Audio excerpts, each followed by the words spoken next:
Hey, what's up, guys? I was gonna try to do one video to go over this, but man, this is such a good book. This is a groundbreaking work in English on manga. What is that? Anyway, Frederik Schodt. I remember this book. This is a. I borrowed it so much from my friend that he just gave it to me eventually. My oldest friend, BX.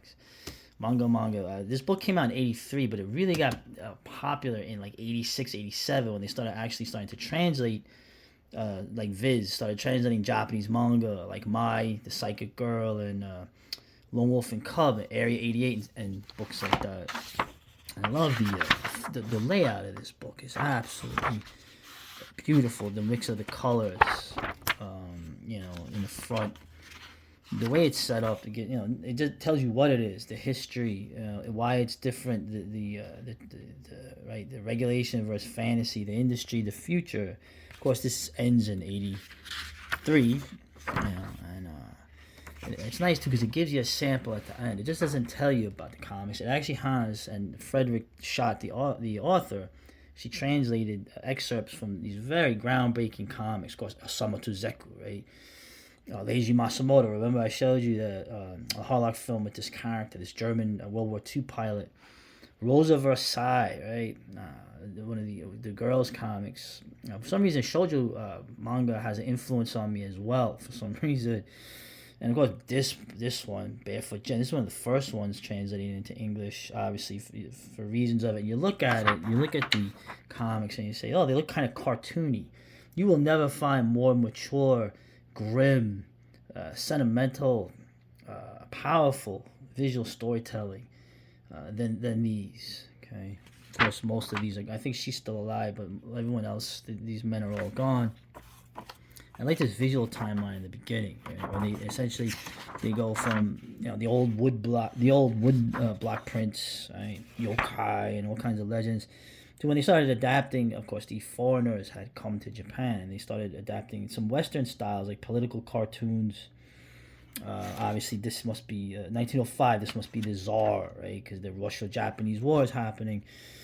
Um, and you go on to obviously more children-oriented comic books, and then of course what happens, right? The war, always the war. Oh, you son of a bitch! Here you got during the war the worker, the soldier, the miner, the farmer, for the emperor, right? And then afterwards you get like Ogon Bato. Remember the video I did a while ago with Sonny Chiba's memorial? Golden Bat. This was an early Japanese superhero. They had made a movie of it. And then we start to develop Osamu Tezuka. We get into the 50s. You see how the art style gets more developed. It starts to diversify, right? Senpei Shirato, Kamui. I went over that. Shotaro Ishinomori. This guy invented like 100 superhero series, And I keep saying the Japanese superheroes. They probably did superheroes better than the Americans did. And now we get to more. The girls get their own comics. Tomorrow Joe boxing comic. And we got rest in peace, man. We get Moto Hagyo, Po no Ichizoku, right? This is essentially an interview with the vampire, but like 4 years before Anne Rice did it.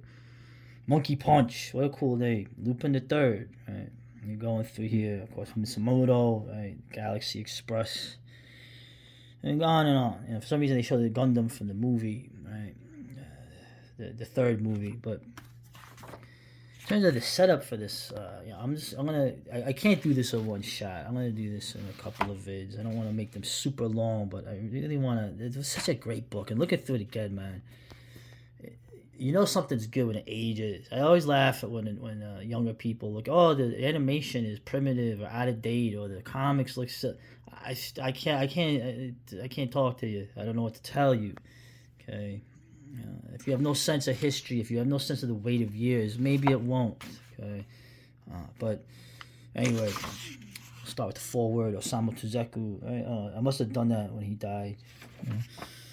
And he gives a nice little overview of Japanese comics, and he brings up an interesting fact. Remember, you had Japanese cartoons translated into other languages, particularly in Europe, okay, in the Mediterranean countries, Italy, France, Spain, and South America, okay.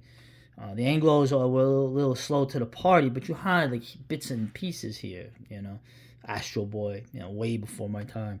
He mentions how, of course, the comics are hard to get into. You read them backwards, the language is different.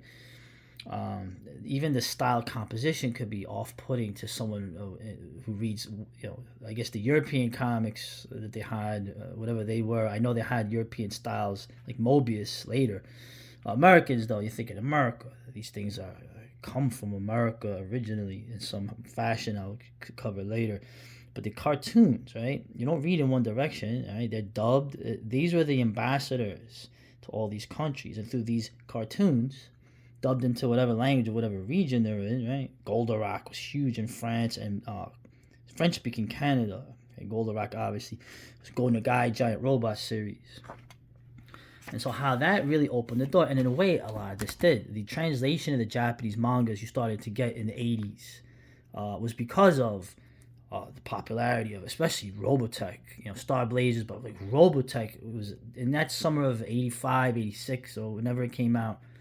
I know 86 it came out, definitely, where I was. 85, I think it was earlier, but the bottom line is that thing got a lot of people into, like, holy crap, they wanted to find out more. And of course, you had examples, drips and drabs that had come in, okay? But you didn't have a concentrated effort to translate this stuff, right? You had Shogun Warriors, you had Godzilla, you had this, but you didn't, Battle of the Planets, but you didn't have a concentrated effort to translate this stuff until that mid-80s period. And I will say Robotech had a big thing to do with that, because I know that's why I wanted to look at Japanese comics translating to English and anything similar to it. Yeah, we'll keep this one short as the intro. I'll go over part of this, so this will be a little series. So it's a way to make content just like the beer book.